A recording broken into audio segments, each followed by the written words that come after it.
आइए सुनते हैं सदानंद कुमार द्वारा लिखित कहानी पूष प्रवास भाग 2।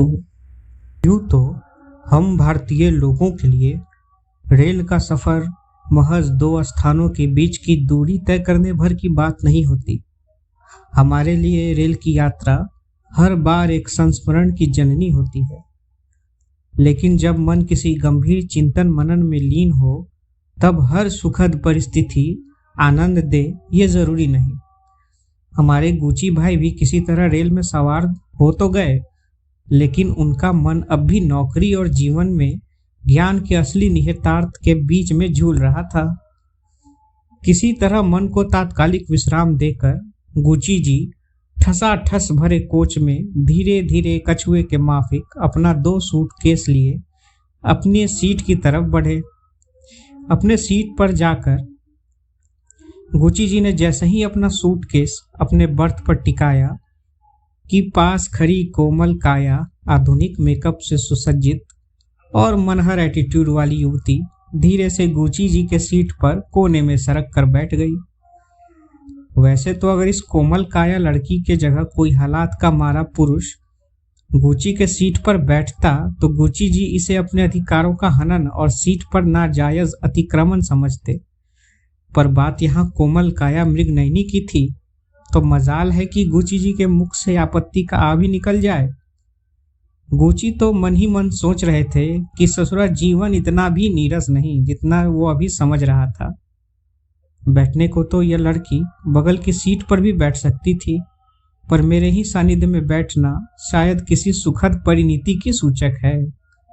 बड़ी ही झिझक से गुची जी ने दांत निपोरे एक बड़ा विनम्र सवाल इस नवयौवना की तरफ दागा। जी, वो आपकी सीट कौन सी है? तरुणी ने भी बड़ी आत्मीयता के साथ कहा कि जी फिलहाल तो मेरी सीट कंफर्म नहीं है, वेटिंग है। आप बहुत सभ्य और सौम्य लगे, इसलिए मैं यहाँ बैठने का साहस कर पाई। आपको अगर तकलीफ न हो तो क्या मैं यहाँ थोड़ी देर बैठ जाऊं? टीटी के आते ही मैं कुछ अरेंजमेंट कर लूंगी। गुची जी ने इस कन्या के मुख से संपादित वाक्यों में बस इतना ही सुना कि आप मुझे बहुत सभ्य और सौम्य लगे। बस इतना ही सुना कि गुची जी के मन में इतना बड़ा लड्डू फूटा कि उसके धमाके में गुची जी ने आगे कुछ सुना ही नहीं, बस भाव विभोर होकर मुंडी डोलाते रह गए।